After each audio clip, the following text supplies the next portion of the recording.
Welcome to the Deep Dive. Today, we're diving deep into affirmations. You're looking to understand this topic quickly, thoroughly, and well, we've got you covered. Yeah, we're going straight to the source material. Exactly. We're pulling the key insights from Dr. David R. Hamilton's work. Our mission really is to get clear on what affirmations are, how they supposedly work, according to him, and the important differences between the types. Oh, okay. All right, let's get into it. Well, what's really interesting right at the start is the personal angle Dr. Hamilton brings. Oh, yeah.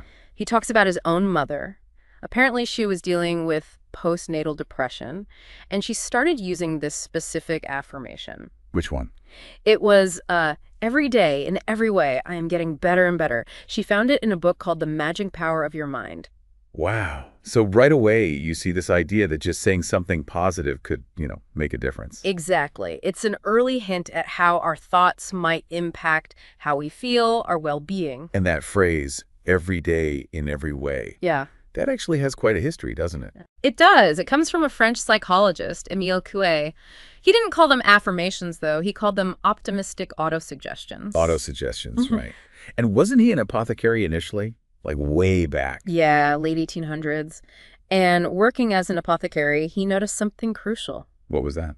How much a patient's own expectations seem to influence the recovery. Ah, so kind of an early sighting of the placebo effect. Totally. He even started giving out little positive notes with the medicines. He really believed in the power of suggestion. He even set up a whole society around it later. It really makes you stop and think about just how powerful belief can be. Absolutely. And Coué's work, it really connects the mind and body, doesn't it? These optimistic auto-suggestions. They're basically the ancestors of what we call positive affirmations today. Exactly. It went from this sort of a clinical observation to a really popular self-help thing. Dr. Hamilton mentions Louise Hay really popularizing them in the 80s. Right, Louise. Okay, so that's the background, the sort of origin story. Yep. But then science steps in. As it does. And this is where Dr. Hamilton introduces someone else, social psychologist Claude Steele, and his self-affirmation theory. Now, this isn't quite the same thing as Coué's autosuggestions, is it? It's a bit different. It is different, yeah. Steele's theory is more fundamental. It suggests we humans have this deep need to see ourselves positively. How so? Like what kind of positive? Like feeling we're basically good people, capable, virtuous, kind of in control of things. It's about maintaining that core positive self-image. Okay, so it's less about just general positive statements and more about us, our core self. Precisely. And that's the key difference Dr. Hamilton highlights between standard affirmations and self-affirmations. Self-affirmations, got it. These ones are specifically about affirming your core values, the things that genuinely matter most to you. Okay, so give me an example. All right. So say kindness is a really deep value for you. A self-affirmation might be something like, I am a kind person and I really try to show compassion. Right. Or if being a good friend is crucial. Then maybe, I value my friendships and I enjoy being a loyal and supportive friend. It connects directly to your values. That feels more grounded somehow, more personal. Yeah.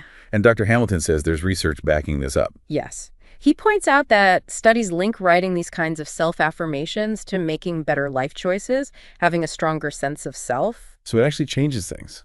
Well, the thinking is that by focusing on these core values, we actually strengthen, the brain pathways related to our self-concept. Making those values more front and center. Exactly. So they're more likely to guide how we act. Now, that's self-affirmations. But what about the standard ones, like Coué's or Louise Hay's? Yeah, Dr. Hamilton talks about his own experience with those too, right? He does. He used one himself. I am a worthy person, and I have a divine right to experience happiness and to have positive things happen in my life. And did it work for him? He says he noticed positive changes pretty quickly, within days. Better mental health, more self-confidence. That's quite a strong personal story. But he also mentions the criticisms, doesn't he? The academic side. Right.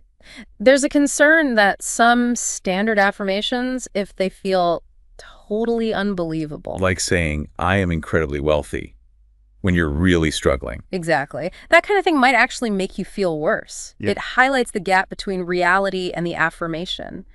Like you said, your internal compass just rejects it. Yeah, that makes sense. It could feel dissonant. And Dr. Hamilton suggests the phrasing can matter a lot here.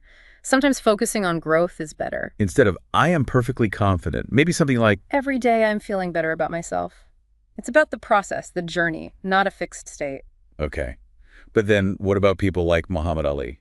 Ah, good example. His whole thing was, I am the greatest, even before he maybe objectively was. Yeah. That doesn't seem like a growth statement. No, it's a powerful declaration of current reality, or at least intended reality. And Dr. Hamilton uses Ali as a prime example of how potent those kinds of standard affirmations can be. So it's not black and white. Definitely not. And he also points out that sometimes a standard affirmation can function like a self-affirmation. How so? Well, if that statement happens to align with one of your core values, like his own affirmation about being worthy, for many people, feeling worthy is a core value. Okay, I see. The lines can blur depending on the person and the statement. Exactly.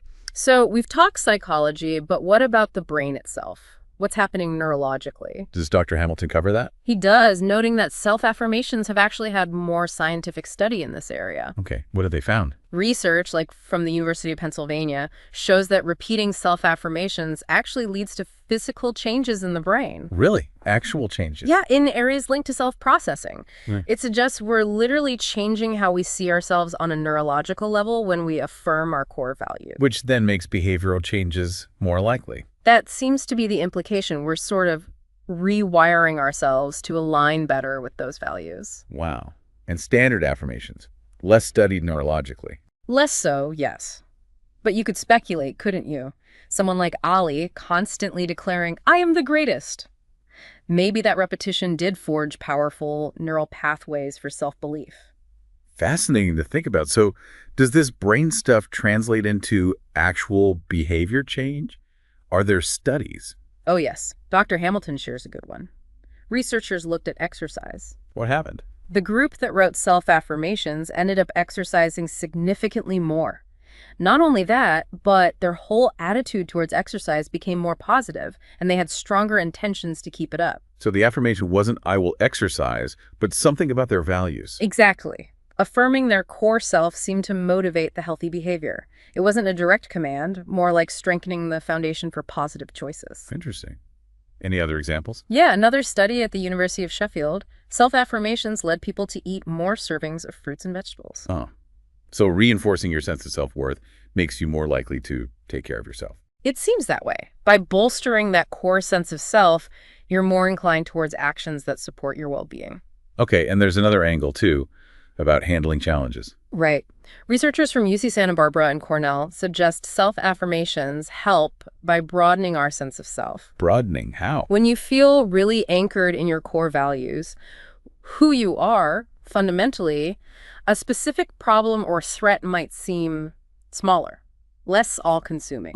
It puts it into perspective against the bigger picture of you. Kind of, yeah. Yeah. It makes challenges feel less overwhelming because your overall sense of self is more robust and expansive. Okay, so pulling all these threads together, Yeah. what's Dr. Hamilton's overall take on affirmations? Both kinds. Well, his view seems to be that both standard and self-affirmations can be beneficial.